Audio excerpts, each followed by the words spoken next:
Da-na-na. I always do that. Hi, everyone. This is Talks with T, and we're doing a little bit different today. This week, we're going to just do me. Sounds really wrong, but that's how we're going to do it. But I feel like there's going to be definitely weeks that I want to just do solo shows, and I want to do kind of certain topics that mean a lot to me.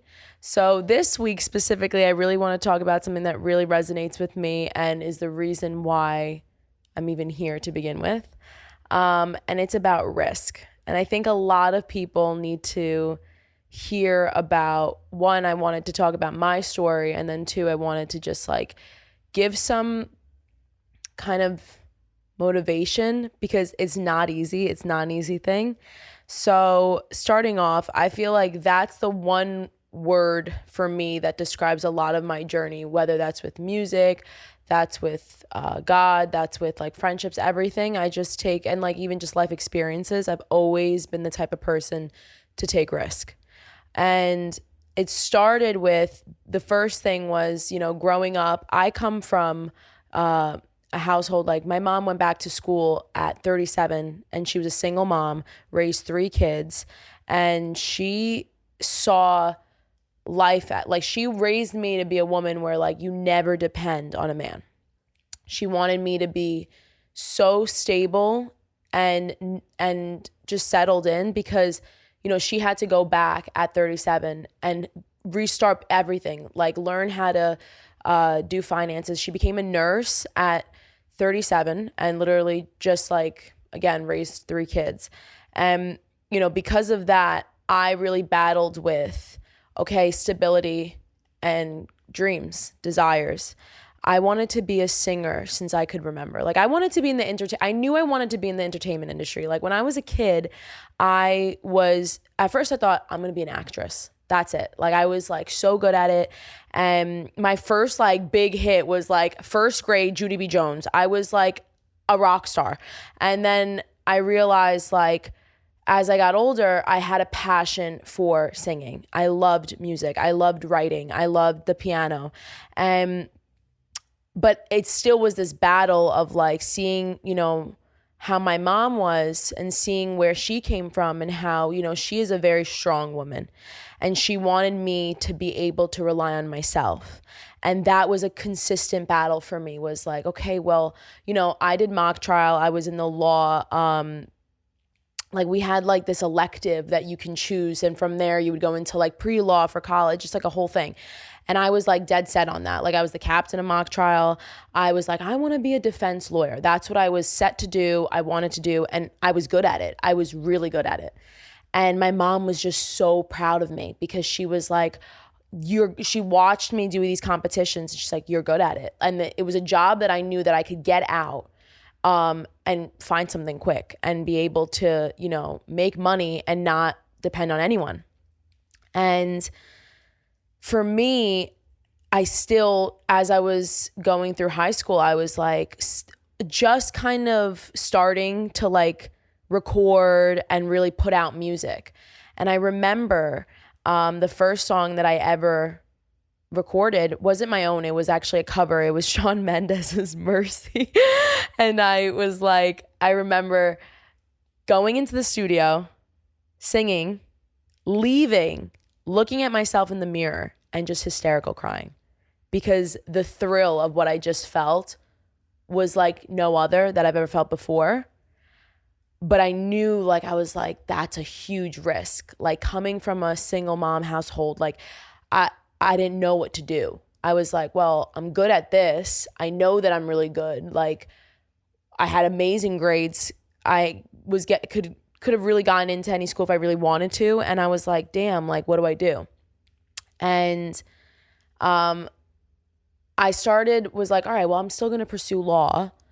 I'm going to go down that route and leave music as a backup and still keep going. And I was just constantly battling with that. And eventually, as I was getting closer to senior year, my brother, someone that was involved with the mock trial team He like helped with he was also a lawyer, and he was the one that recommended me. He's like, have you ever heard of Berklee College of Music? And I was like, no. And he was like, I think you should audition. It's very competitive, and they only take a certain percentage of musicians.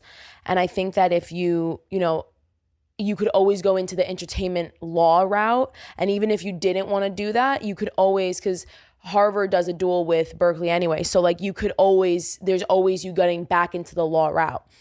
So I was like, all right, let me just audition. My brother took me to see the school without anyone knowing. He was like, we're going to go to Boston. And I won't forget, he even looked at me and said, if you go to this school, you have to be all in. You can't have 1 foot in, 1 foot out, because it's not a career that you have to be hesitant in. You have to be all in. And that just gave me more anxiety. I was like, holy crap, like this is a huge risk. Like, again, just like with how everything was going in my family, it was not something that no one saw it actually coming to fruition. Like no one actually was like, oh, this is going to happen. She's going to choose this. And then I told my mom, I was like, I want to audition. And I auditioned. And I found out that I got accepted in a bar. I literally was in a bar and I was like, started crying. And I was like, this is like, what do I do? And that was the first, that was, from what I could remember, the biggest risk I had to take was, am I going to go to Berklee or not? First of all, it's a $70,000 school. Like this ain't like no like free trip. Like this is something that I really had to think about it. And I remember just like consistently praying and being like, all right, like show me if this is where I have to go. And I knew in my gut I had to go. But I just was like, I'm scared. I'm so scared. And it was the last day you could have said if you were going or not. You had to give in like your acceptance. And I remember going to church, and a pastor from the Hillsong Boston came to church and was like preaching a whole lesson on denying God's plan, like just like not following what's meant for you. And all my friends just look at me like this, and I'm like, oh my God. And it was in that moment I was like, all right, I'm just going to take this risk. I'm going to blindly follow, because another thing that I learned from that whole experience was like, the thing about risk and faith is you have to have doubt to be able to have faith, because it's almost like when you jump off, like when you jump off a helicopter, you're like going skydiving, let's just say, you have full, like you're excited and you're like full faith that you're going to land, that you're going to like get down there. But there's still that doubt in the back of your like head, like, oh, what if something goes wrong? Like, oh, I've been skydiving. It's the exact same thing with faith, and it's the exact same thing with risk. You have to jump to be able to, see anything. And it's okay to have doubt. And that was the first risk that I took. I was like, all right, my mom was pissed. My mom didn't get it. No one got it. Certain people who knew me understood. They were like, yes, like she's following her dream. Like, and everyone also thinks that when you take a risk, it's just like this easy 1, 2, 3. It's not. There's a lot of hard work that goes into that. There's a lot of like mental breakdowns that go into that.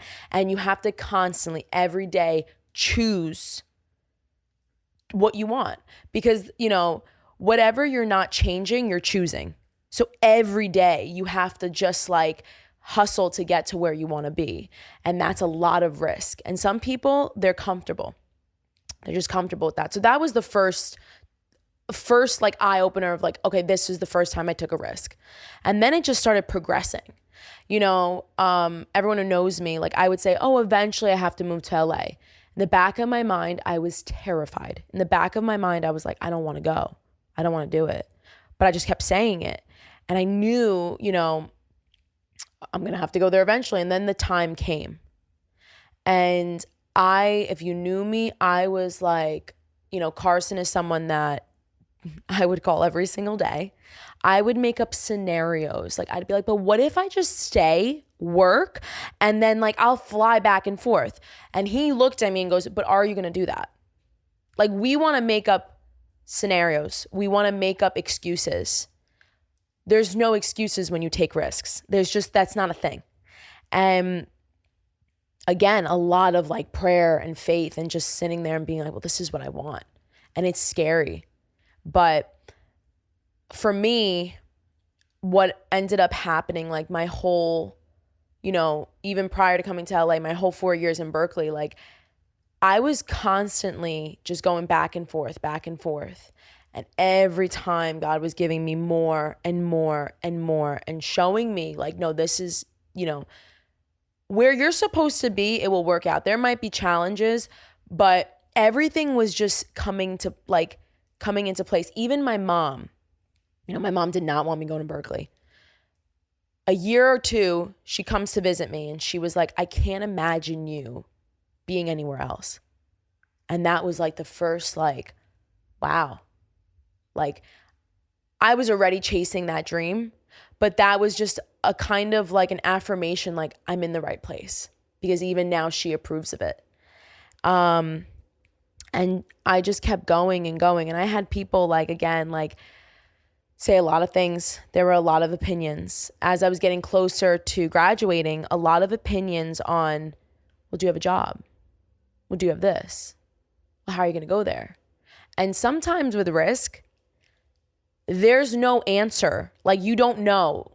You just have to take that leap. I had nothing. I literally had nothing lined up.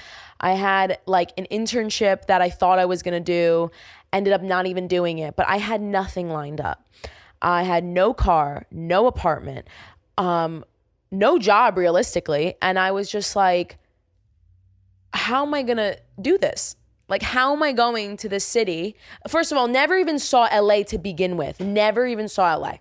Like everyone's like, you're moving to a city you've never seen. And I'm like, yeah, because I felt called, because I felt this feeling of like, as much as it scares me, I had this feeling of like, I need to be there.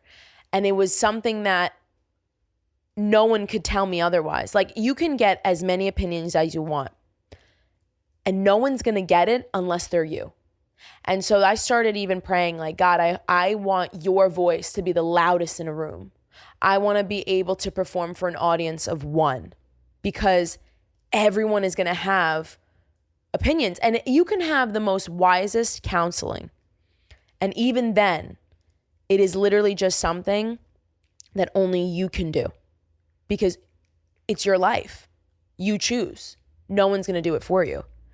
And as I was graduating, again, a lot of questions, that to the point where I literally just stopped saying to certain people what I was thinking or the truth. Like people were like, you have a job? And I was like, yeah, the best. People were like, does it have, and this is how like ridiculous like some of the questions were, because I was like, wait, that's what you're worried about? That's why I just stopped answering certain things. They were like, does it have like dental insurance? And I was like, girl, I don't even got a freaking car. You're worried about my dental insurance? Like I'm sitting there, I'm like, oh. So I just stopped answering certain things. And again, just constantly battling in by myself, where I would call Carson and I was just like, oh, I don't know. And a lot of people, I didn't want to say something and not do it because of fear. Like I'm not like, fear doesn't just go away, but it does control you if you let it. And the moment I realized I was going to take the risk, and I think in everyone's life, there does come a moment where you really sit there and you're like, oh, it's now or never. Because it was the same thing with Berkeley. Like it was that moment of like denying God's plan. And then I was like, that like scared me. That was like, oh. But I remember I was in I'm from Staten Island, and my best friend had a birthday, and we were at, the thing about Staten Island, everyone knows everyone. Even if you don't know the person, you know the person. Like everyone knows everyone. And so my best friend had a party at a restaurant, and everyone is there. It's summer. Everyone's like, and there's a certain, like, as I love Staten Island, I'm born and raised, but there's definitely a vibe.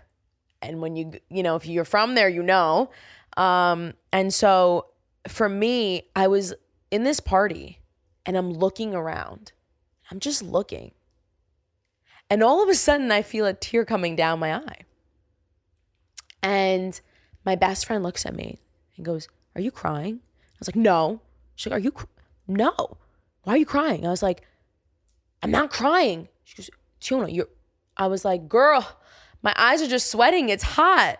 But in my mind, I knew, and I was like, nah, I couldn't explain it.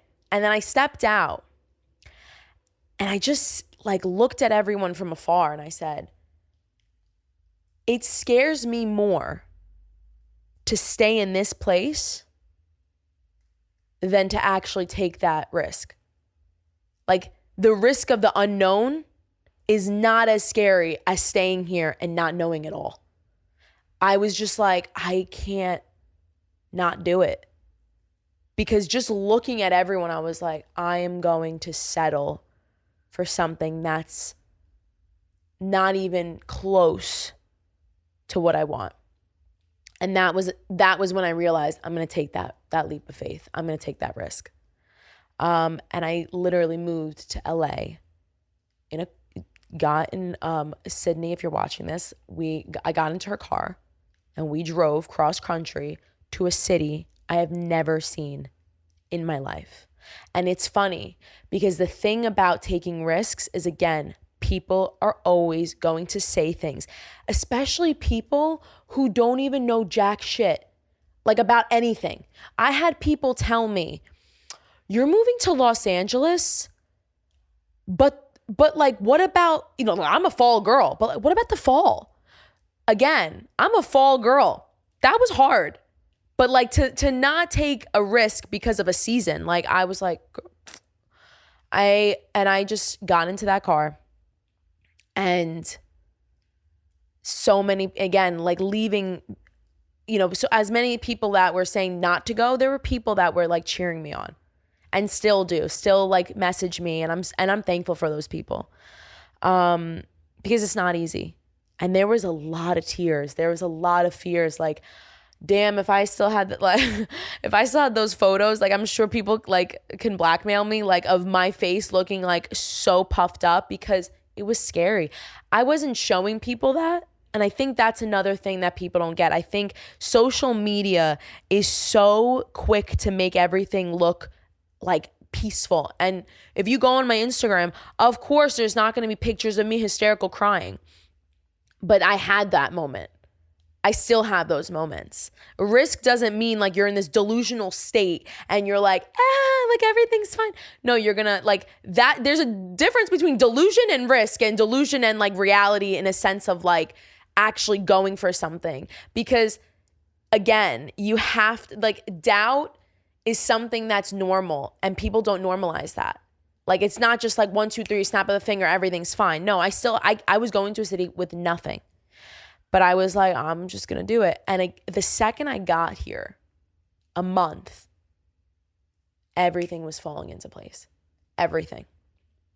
A car, a job, an apartment, and I had people, I wasn't alone. Like the only thing that really, like, if I didn't have the people I had in my life that were holding me together, that was something that LA brought me, was close people that I knew.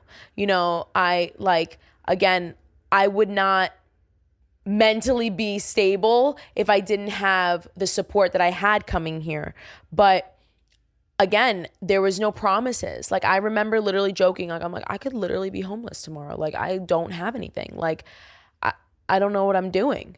And everything was falling into place. And I truly believe that when you take the risks, that's when the doors open. Like, you can't expect God to do something in your life if you're not letting him. Because as much as God is a big God and he does the impossible, you have to go chase that too. Like, it's not just like one. And when I came here, there was a quote that really resonated with me, and I live by this. And I kept praying, like, and it's still one of my biggest prayers is, God, I pray that I'm diligent to my obedience to your plan, even when nobody understands it. because everybody is going to say something and everybody is going to have an opinion.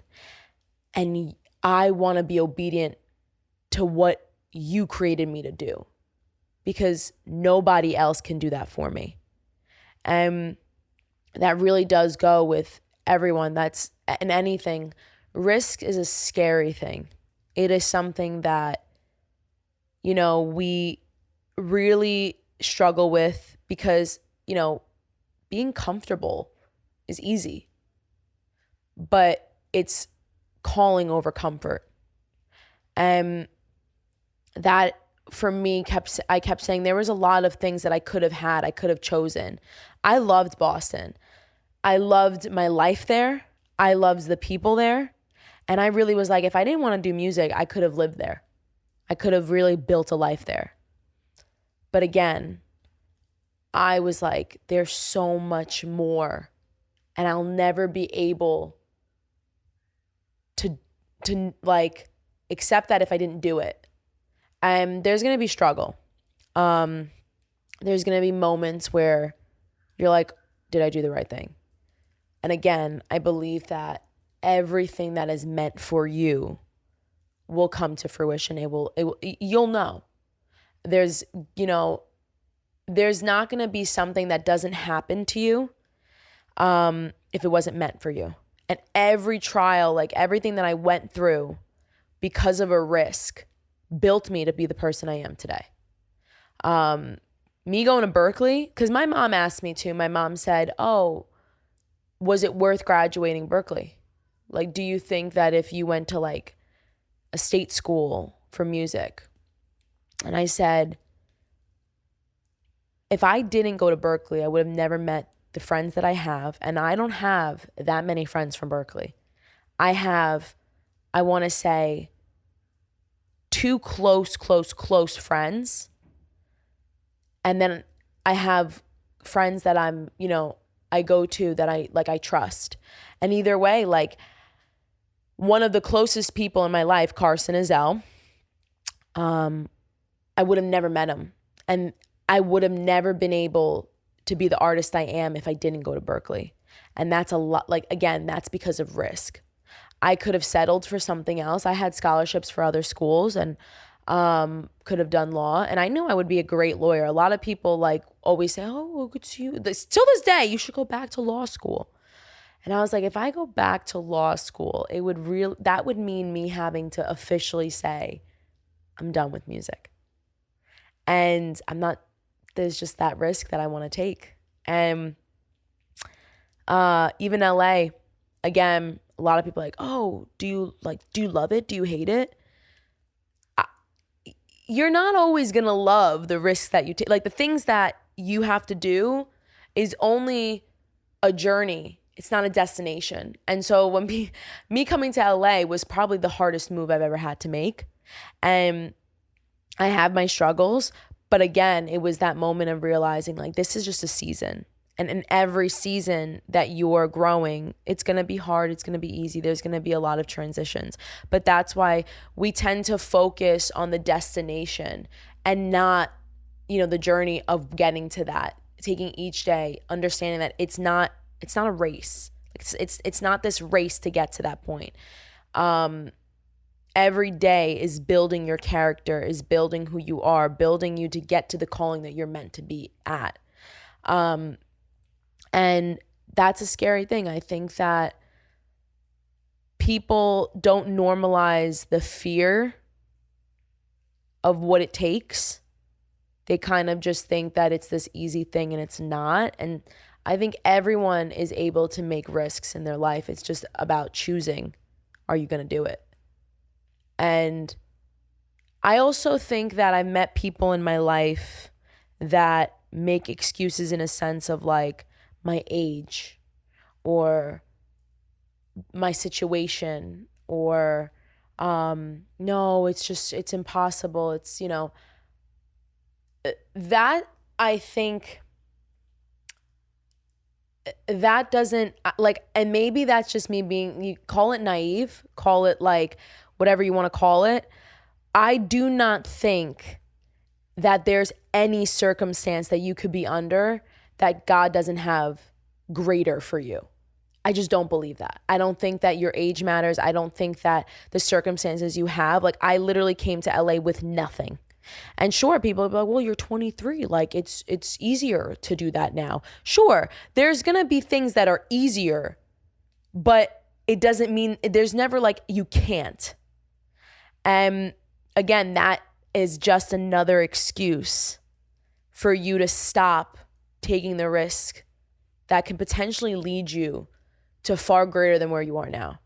Because if you're comfortable, great.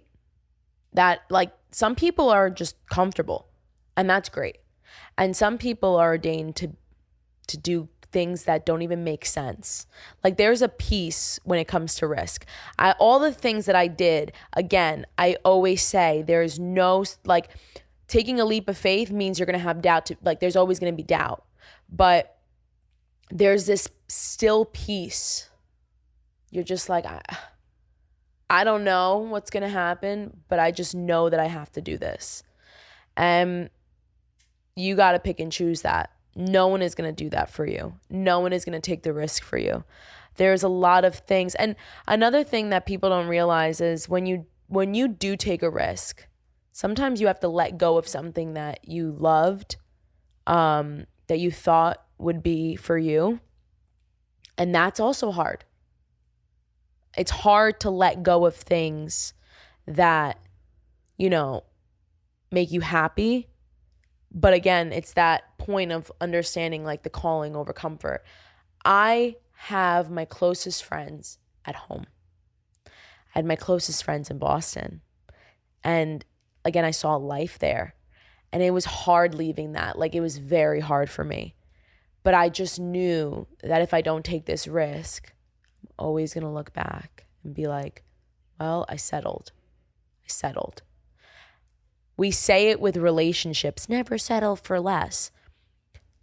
Like, no. Relationships are one thing. Never settle for anything. Nothing.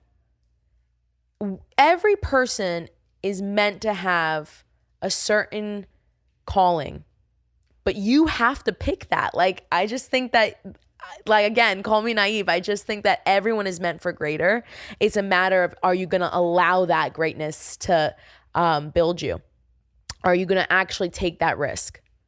And the reason why, again, I wanted to share that and share like my story about it and this week is because I don't think it's as like me coming here was as clear as everyone is like thought it was. Like everyone just assumes like one thing. Like it was hard and it's scary. But I am proud of myself for doing that.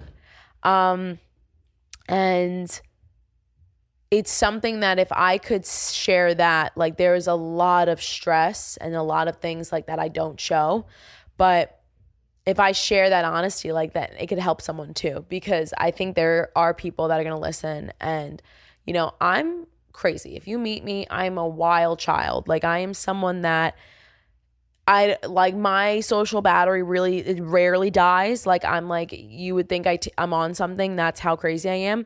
But I still have my fears. I still have my doubts. I still struggle. And I think that's important to see too, because I don't show that. No one's going to show that. That's why social media is so like interesting, because we only show what we want people to think. So of course you're not going to show yourself like crying. Like I've had like all these thoughts, and at the end of the day, I'm thankful for where I am. I'm thankful for the fact that, again, I've been very diligent with my obedience to God's plan, even when everybody had something to say, because it's your dream. It's your life. And if you gotta eventually stop making excuses for that. I always, again, going back to earlier how I was talking about my mom. My mom took the biggest risk of, one, she's an immigrant. She came to this country, knew nothing, and learned. And then, got divorced. And with 3 kids took a risk. I'm going to go back to school graduated top of her class, became a nurse. That was a huge risk. There's a lot of people in my life that I look up to that showed me that. And in different ways, though. No one's risk is going to look the same as yours. But everyone struggles. Everyone is going to struggle with their risk. I know, like, there's people, when I talk to them, I think that they're, like, they get caught up in, like, the beauty of the dream, and they don't see the ugliness behind it. But that, again, like, that's life, and everything's going to teach you. I never wanted to live something that was boring, because that's not who I am. Like, I am not a boring person. I can literally talk to anyone and anything. And when you know me, like, I like to think deeper. Like, I'll be like, Carson makes fun of me because I'll go into a room and I'll, like, ask, like, the deepest questions ever. But the reason why I do that is because I want to know beyond what, like, way beyond what you're thinking. So that way you, like, whoever I meet, I can, like, I see greatness in everyone that I meet. I see potential in everyone that I like. And when I meet people that really have it, it's like this awe that I'm in, because I know what it feels like to want something so bad and sometimes have the doubts in your mind. And I look back, like, I look at things like, what if I did that? Like, what if I didn't do that? What if I, originally, before LA, I was going to go to London. I was like, I'm going to go to London. I like London, the music. And I can't even imagine me going there right now. Like in this season right now that I'm in, like, I'm very thankful that I chose, all right, let's go to LA, not London. Even though I did see London, and that's why I loved London. I want to go there. Carson Azell again convinced me not to go to London. He was like, this is the dream. It's like, come on, come to LA. I was like, no. And another funny thing was I was considering Nashville at one point too. Went to Nashville, hated it. I was like, oh, can't see myself here. So what we think is not, it's like in a sense of, like, what we're comfortable with doing is, like, God's gonna be like, oh, skirt. No, that's not what you're gonna do. But you gotta let him. And I'm always gonna advocate for that. Risk is scary. I'm gonna leave off with that. Is like, risk is a very scary. How much time do we have? We got more. Keep going. Oh my gosh. Well, I'm gonna keep going for a second. I'm gonna finish up with a good note. Just fucking do it. just do it. Like, stop making excuses, because you only have one life. I get teary. Carson, like, I don't want to cry on this freaking podcast, but it makes me emotional because I see so much. Like, the day that anyone comes to me, and you know this, like, Carson's here, by the way. I'm not alone. I'm not filming this in, like, my living room or anything. But, like, when I think that one thing that, like, it's something that I'm so passionate about, that for me, when I see something in someone that they want, I'm going to be the first one to tell you to fucking do it. If you called me tomorrow and said, I want to be the president of the United States, or I want to be, great, I'm going to support you. There's going to be a lot of hard work that you're going to have to do. There's going to be a lot of struggle, a lot of tears, anger. Like, if you think I haven't broken something in my apartment, I have. Carson has come in because I threw my songbook. But there's going to be a lot of struggle. But you're going to have to put that, like, if that's what you want. And so for me, just fucking do it. Just, like, if you're watching this, whatever you're thinking, scared of, whatever it is, just fucking do it. Because, again, whatever you're not changing, you're choosing. And that will live for you the rest of your life. And that's something you're going to have to decide. Am I going to be comfortable, or am I going to choose something that I know I'm meant for because everyone is meant for greater. It's just a matter of how much you want to risk it. So, yeah. Talks with T. Let me know if there's any other. I have a lot of topics. I talk a lot. So, but if there's anything specific that anyone wants to actually talk about, you let me know and I'll do it. But next time, we'll have another topic that really gets you going. So, thank you for watching. Yeah, go fucking do it.